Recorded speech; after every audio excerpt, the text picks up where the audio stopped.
Hello, everyone. I'm Eddie Turner. I'm the Director of Marketing and Communications for the International Institute for Facilitation, or INIFAC. And I am really excited today to be with not only one of our board members who is over certification, but actually one of the founding members of the International Institute for Facilitation, Mr. Michael Wilkinson. Michael, hello. Well, it's great to be with you. Thank you, Eddie.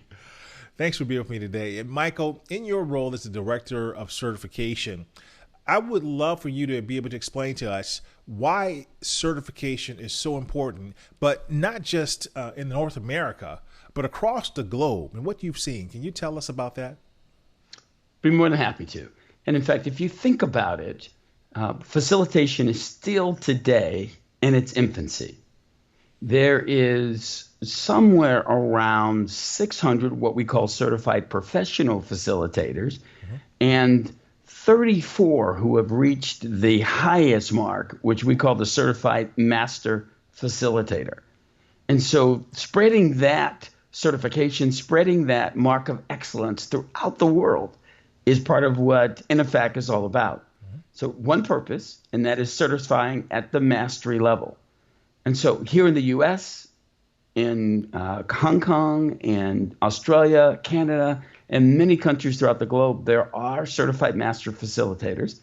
And in the past couple of years, we received our first certifications in China, and more to come in Russia as well. So as the certification expands across the globe, more and more facilitators will understand that, yes, there is good facilitation, but there's also great facilitation. So the CMF is the mark of excellence for what the highest level of facilitation looks like, feels like, and brings impact to our clients. Wow, thank you for that insight, Michael. And it's interesting, and the reason we're having this discussion is because so many times we get caught up into our own local area at times. But you have been into just some of the heart of some of the most far-reaching places. And you mentioned Russia there briefly as an example. When you go to Russia and you're facilitating, can you tell us just a little bit about how it might differ from over here on the state side?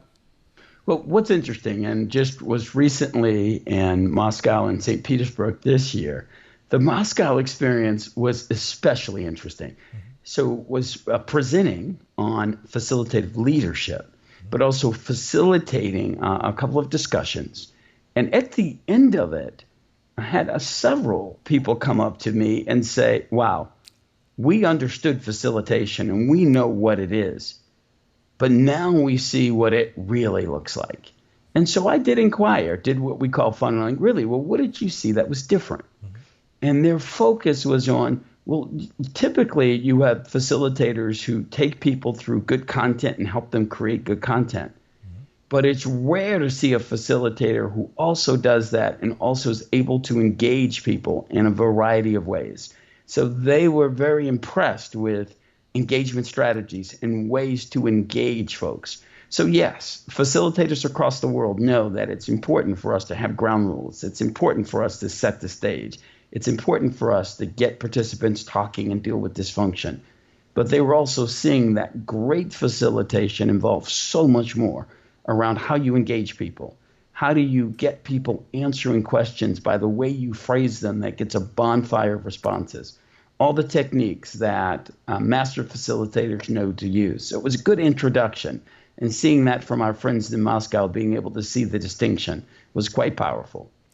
Well, Michael, thank you so much for all that you do for the International Institute for Facilitation. It's a pleasure serving on the board with you and what you have done for the industry, the profession of facilitation. You are quite a trailblazer, and we appreciate it. So, would you like to learn more about facilitation? We invite you to visit us at www.inifac.org so that you too can benefit from the power of facilitation.